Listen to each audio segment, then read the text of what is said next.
नसीराबाद में सिंध यूनिवर्सिटी जी निगरानी हेठ साल 2009 में 13 साल अग प्राइमरी उस्ताद जे टेस्ट पास कंदड़ उम्मीदवारन मुसलसल नौकरियों न मिलण खिलाफ हथन में गाह खणी अनोखो एहतजाजी मुज़ाहिरो कियो। तालुका प्रेस क्लब अगियां फैज़ सुमरो, सुलेमान कांधड़ो, मंठार खोसो, बख्त वाहूचो ऐं ॿियनि जी अॻवाणी में थियल एहतजाजी धरणे में शहरी इतिहाद ऐं सुजाग शहरी इतिहाद जे अॻवाणनि पिण यकजहती तौर शिरकत कई।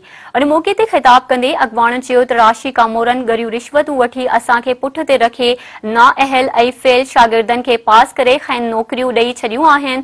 असां मेरिट ते कामयाब थियण बावजूद बि बेरोज़गार बणियल आहियूं। बेरोज़गारी सबब अॼु असां गाह कटण ऐं खाइण ते मजबूर थिया आहियूं। हुननि चयो त मुसलसल 13 सालनि खां सिरापा एहतजाज आहियूं पर को बि दाह ॿुधण लाइ तयार न आहिनि। हुननि मुतालबो कयो त असांखे बिना देर ऑफर ऑर्डर ॾेई असांजी बेचैनी ख़त्म कई वञे।